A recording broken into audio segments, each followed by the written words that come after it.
and welcome to my reaction to Vinland Saga Season 2, Episode 12, For Lost Love. I am recording this a bit late. It's Thursday. It came out on Monday because I was in Cape Town from Monday morning until last night. Just like a very spontaneous trip to meet a YouTuber, but much bigger than me, and he does far more things. But yeah, I wanted to meet him, and also it was my 30th birthday last week Friday, so I thought, let's do something spontaneous, let's meet someone interesting. And I do like Cape Town a lot, and there's a lot of things to do, so I did celebrate my birthday, not just in the live stream on Friday, but also over the last 3 days, by just treating myself to a fun trip. I did have a lot of fun, but I was exhausted by the end of it, and I got sick. Like yesterday morning, I felt like, you know, that when you're just getting sick. So I'm still like a little bit, but I did have like a vitamin C juice that day, like pure vitamin C and ginger and all this stuff, and there's this one place in Cape Town that has it's called the V&A Waterfront, and there's this one part where it's like a lot of art and the food and the things, and there was actually like some ladies sitting there that do reflexology, and it said that it is immune boosting, and I was like, I'm gonna try that.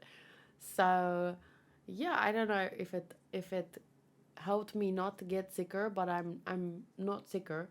So I feel like I'm on the way to getting better already. So maybe it helped. Or it's just, you know, being back home is helping.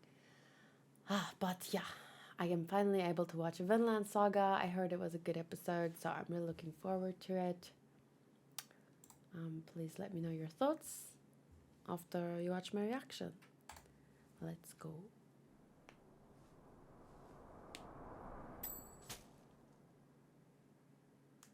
It's quite interesting that that the symbolism behind just choosing to kill a little butterfly that's just flying on its way. Like there's no reason, just because I can. And that's how I see those people in a similar light. Like they are just the bugs in his way.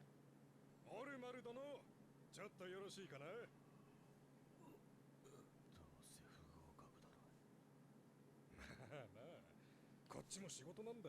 陛下に神明を捧げんとするその覚悟。しかし、貴殿の災いをご覧の上で閣下の申さゆえにだな。今回は実に惜しいことながら。惜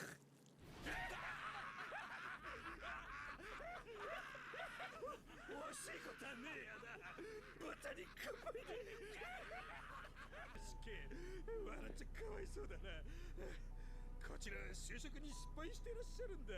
The visuals look slightly different from usual, not just in terms of animation, but even slightly the style. So I was curious if anything changed for this episode compared to earlier ones.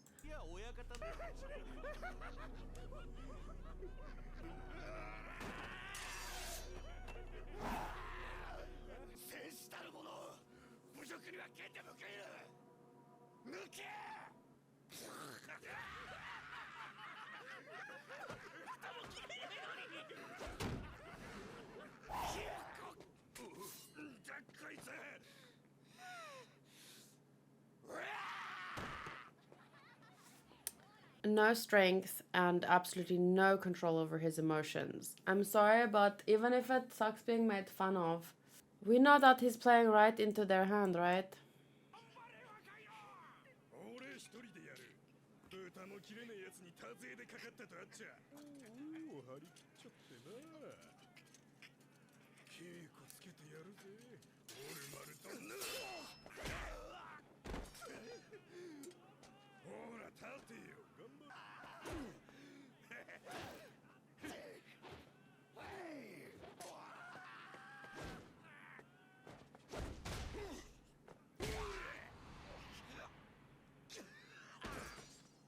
Just stay down, man. Just stay down. Learn your lesson from this. Oh, God.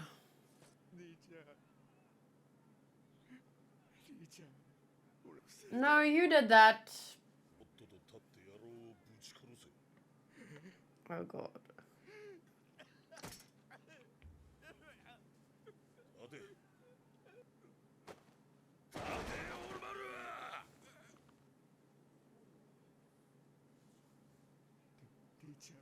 賊を受けた戦士の取るべき道は2つだけだ。殺すか死ぬか。 You know how many times I've heard people say, oh, there's just two options. There's just two options. No. No, there's almost always more than two options. I know he doesn't mean it literally, but for him, it's basically literally. But we know that it's not. There's more than two choices. 侮辱をそのままにして生きることだけはこのトールギルが許さん。 This is not how you become a man, though. 想像しろオルマル。お前が敵の首を跳ね飛ばす姿を想像しろ。敵が蝶をぶちまけ血の池でのたうち後悔に泣く姿を。もう殺せぶち殺せ。いけ。稽古はしないで。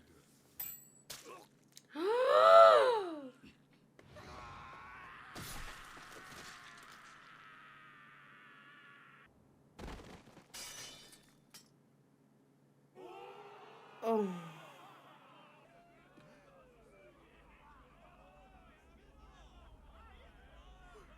かして返す。今すぐこの場で恥を注ぐんだ。あとは任せる。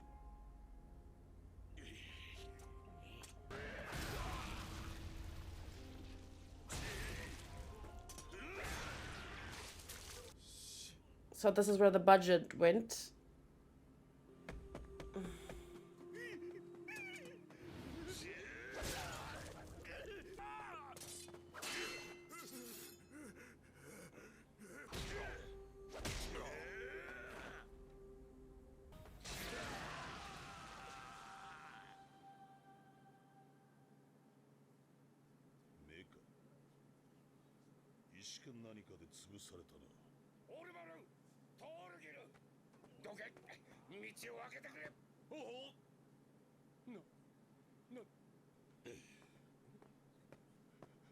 お前、王の使者を殺しておいてどうするんだお前たち。こんなオルマルが侮辱を受けて決闘になり名誉を守った。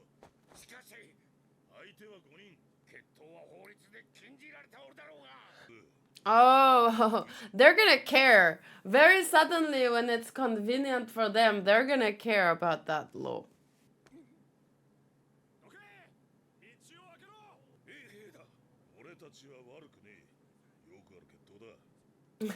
Normally. 恐れ多くも王陛下のお膝元で騒ぎを起こすのは何者か。どういうことだ。オルマルが生きてるぞ。それにケティルとクルート陛下の重視ケティルの子トールギルだ。これらは父ケティルと弟のオルマル。当方に非はない。貴様らは王陛下に対し不敬を働いた。貴様らを逮捕する。ほら見ろトールギル。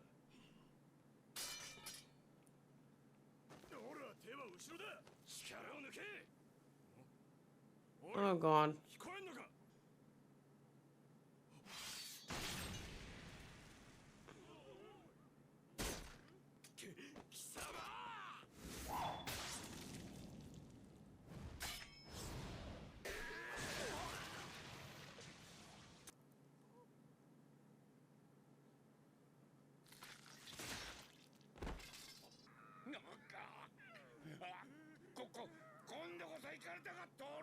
I was thinking the same thing.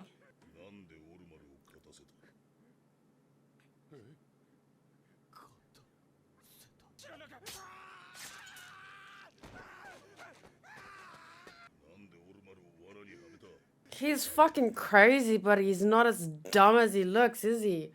Jesus.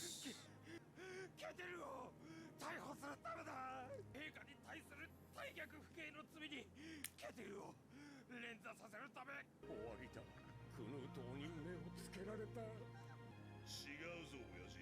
兄ちゃん、敵は強いぜ。Oh fuck. I am shocked. I mean, I expected things to go this way from last episode, but what I'm shocked by is, I mean, I'm not saying it was predictable, I'm just saying it was set up really well. We understood where it was going, right? But I'm shocked that he figured it out. He got the truth out so fast. And there's the potential that the people around them heard the truth. But what does that mean against the king's word, you know? But I think that's how it just, like he says, it's just the beginning.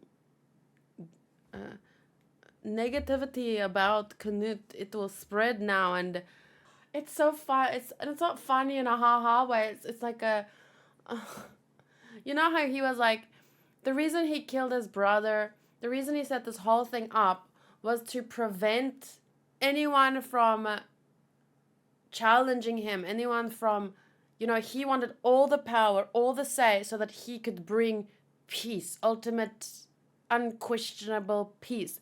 But now, because of the way that he went about things, whether or not him and his brother wouldn't get along, like if he didn't kill his brother and they eventually 10 years down the line disagreed about something and they fought about it, I don't even know what, okay, but so he killed his brother, and then he did plan this whole thing, and now what he feared, the people, what is the word, dissenting, people not believing him, people not, like, I mean, no matter how good of a person you are, there's always going to be people who disagree with you, who hate you, who won't follow you, whatever.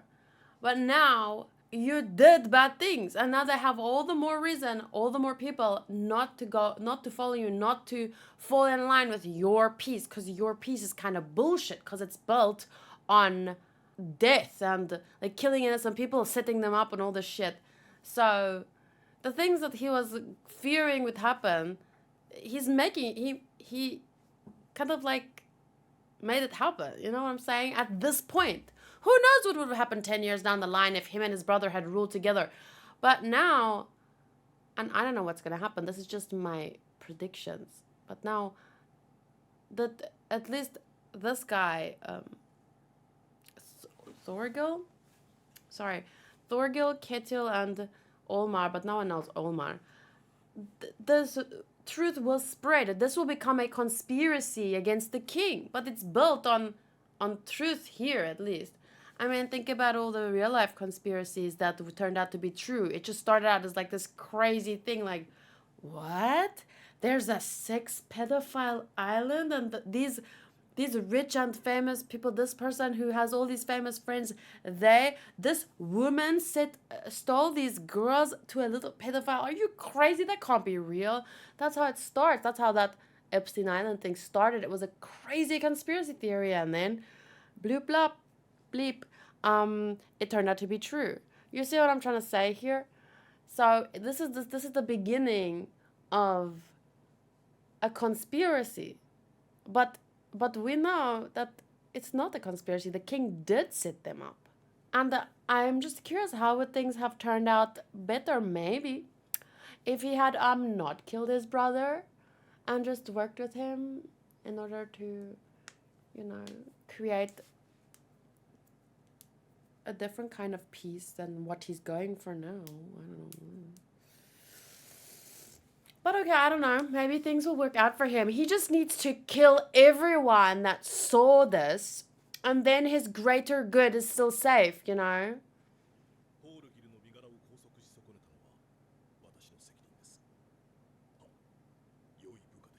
Oh, now you lost him. And I bet he has people that he could go to, or, you know, you just have to go to whoever's against Canute now. You just have to go work for his side, and then he just added fuel to the flames of what he was trying to prevent. That's why those kinds of actions that he took up to now, my dude, you're digging your own grave. And once again, I want to say, no matter how good of a just and the wonderful king you are, there's always going to be people who have it out for you. But he is now handing out reasons.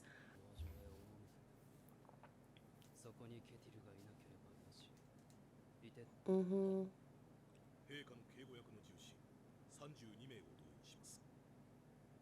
The 70 of Loki's Jom's Vikings will have 102 men altogether.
He's scared shitless. How do you feel? How do you feel knowing that this is, well, not all your fault? I mean, you were set up by the king, but a lot of it does fall on your actions and idiocy. He needs to be thwacked on the head for being stupid, but all of this is not his fault. But I do still think any individual would feel guilt that their actions could be used against them like this.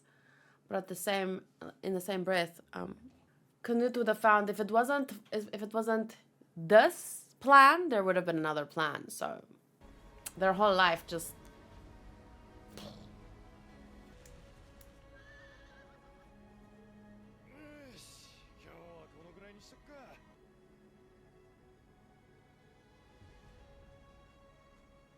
I'm gonna be so happy when he sees Leif.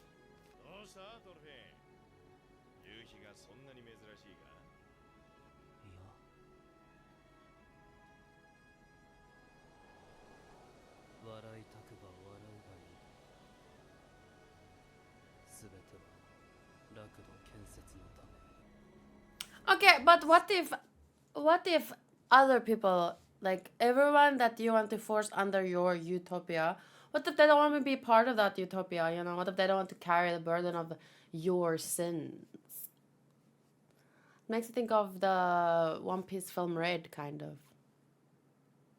Like, oh, I'm doing it for utopia, my utopia. But at least the person in that movie, in Canute's spot, was nothing like Canute. It was, but yeah. I wonder if he said in Japanese, my utopia, and not just a utopia. Because that would affect my interpretation a little. Whether or not he said my, he means my, in my opinion, because he's not thinking about, no, this is all, I'm just like, no. No, that's like saying you want to build a 500-story skyscraper on a foundation of marshmallows.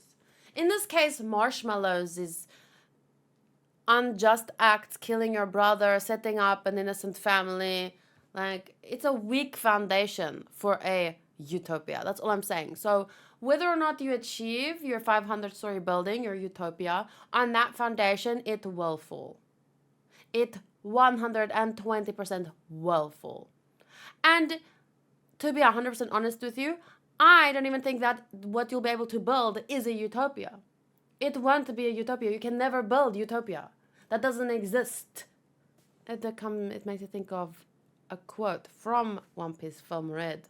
Quite a, I would think, a controversial one, but I don't want to spoil anyone, so mute me until I put down this green thing.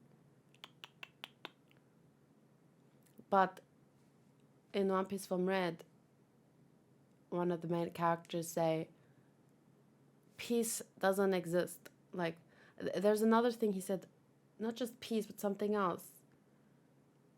But essentially, utopia doesn't exist. A world in which everyone will be happy doesn't exist, because sometimes people don't want to be happy.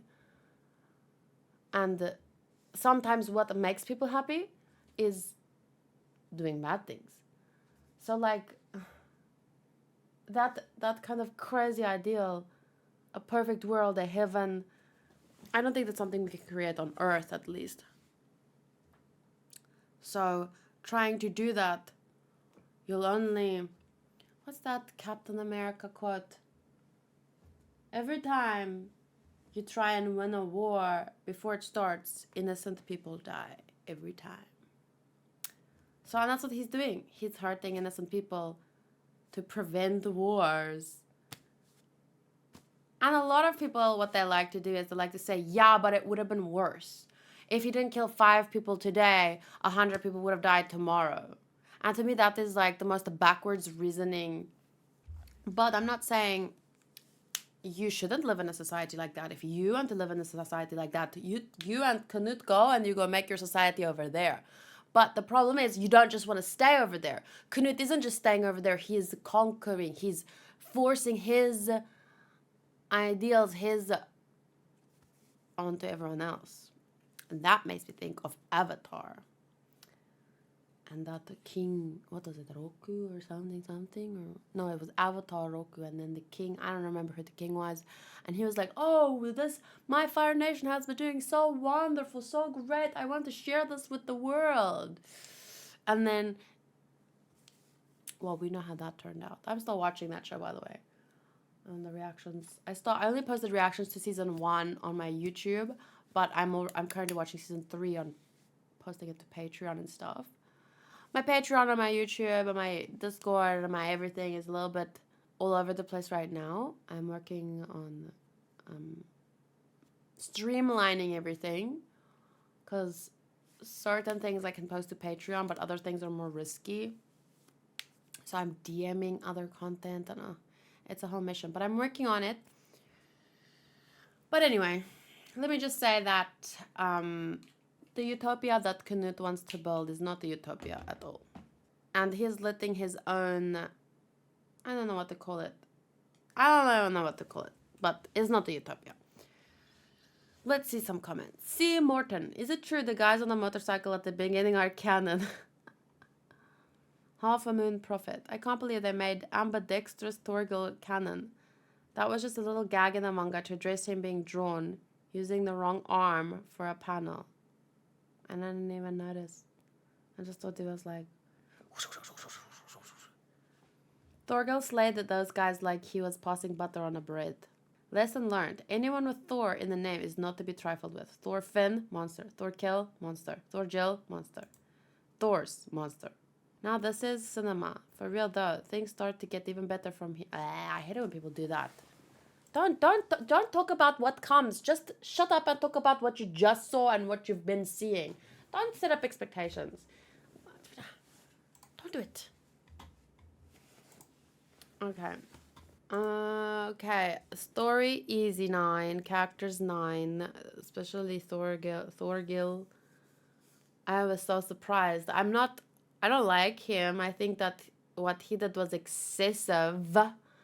I understand though that he's lived a different life, and also, like he said, even though there was this rule, the law around duels, he knows how duels work. He knew that this is not something that is applied. This is how we do things. This is how we've always done things. But in this case, obviously, it was different because they're being set up. So even if by his world, the world that he's lived in up to now, even if it was okay to duel and to kill the guy in the duel, because he honestly believed that it's a fair duel, this guy versus you, and you're either going to kill him or you're going to be killed. So if his brother was killed, he would have accepted the outcome. But from his perspective, when he didn't see the eye thing before, his brother killed that guy, and then all 4 of the other guys pulled their swords on them. And so he joined the duel and he defeated them.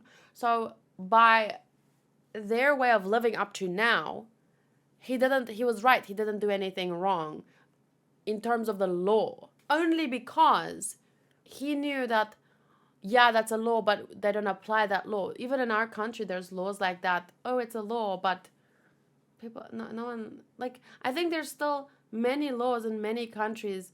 I was talking to someone about it the other day where he said, this was Zubi, he is from the UK, and he said somewhere it's still like these old laws where you're not allowed to be drunk in a pub or something like that. But no. So in Thorgel's mind, that's what it was like. It was just one of those laws that it's there, but this is how we do things. And so he didn't really do anything wrong by their usual standards. Even though I think it was way excessive. I think he shouldn't have pushed on his brother in the first. His brother, but by his warrior way, his bushido, whatever. That's more a samurai thing, right? He was right that he didn't technically do anything wrong. And then because they pushed, he realized they were being set up. And he actually, the fact that he got that out, and he put two and two together, I'm shocked. I don't like his character as a person, but at least he has a code, a warrior's code. So, interesting character, to say the least. The visuals at the beginning, up until the fight, seemed a bit offish to me. And then the visuals were obviously very good during the fight. But I would say there were some parts that was like in the beginning like a 7, and other parts that was like a 9 during the fight. So I'm going to average it out on an 8, which might be a little bit low, but I think it's fair. Audio 8.5, and enjoyment/investment. My throat is starting to hurt again. Enjoyment/investment 9. So that's an 8. What was this one? Last time was an 8.9, but I rounded it up to a 9. This time it's an 8.7. And I think it's almost, I almost would round it up to a 9, but I'm going to leave it as is for the time being. Let me know what you guys scored it. But yeah, story, characters, my level of investment, it's all 9s. It's just the visuals and the audio in this case that took 0.3 from that 9. Let me know what you guys think. But no, I thought it was a great episode, and I'm looking forward to see where things are gonna go. I'm more hopeful than I was last time, because last time it was just set up that, oh fuck, shit's gonna go down. But now Thorgil was able to kind of figure things out, and they escaped. So it's still kind of scary, because in 3 days they're gonna come after them with 120 or something soldiers. But I have a little bit more hope that things are not all just gonna go Canute's way, because I don't think that he deserves that. I don't think he deserves to have things go his way, and I don't think that he deserves to build his utopia. I don't think that he could. I'm not saying he doesn't deserve to build a utopia. I mean, I'm sorry. I just think that no, he cannot. You cannot build a utopia this way. And I would highly recommend for anyone, if you like these kinds of themes about the utopia building in this kind of way, you should watch One Piece Film Red, or just One Piece in general. It's a long as fuck show. From a certain, maybe like 500, 600 episodes in, I would say start switching over to One Piece and then the manga. I'm thinking of doing that sooner rather than later. But I do really love these kinds of stories and themes, so I think One Piece is worth it. But Vinland Saga, if you're not into those long format shonen types, Vinland Saga is doing it so well and so succinctly. I'm just going to look up that word. Succinctly. Succinctly. Jesus, that's loud, my dude. Succinctly. In a brief and clearly expressed manner. Yeah, by comparison to One Piece, that's 900 episodes, which I love long format shonen, but I also love succinct anime like this that deals with similar themes in a more condensed way. And obviously, Vinland Saga takes a lot of direct inspiration clearly from history, which is super interesting. Okay. Anyway, thank you for watching, and I hope you enjoyed it. I'll see you next week. Well, next week is pretty soon because it's Monday, right? Yeah, I'm gonna watch episode 13 on Monday. So it will be posted on time this time. Bye.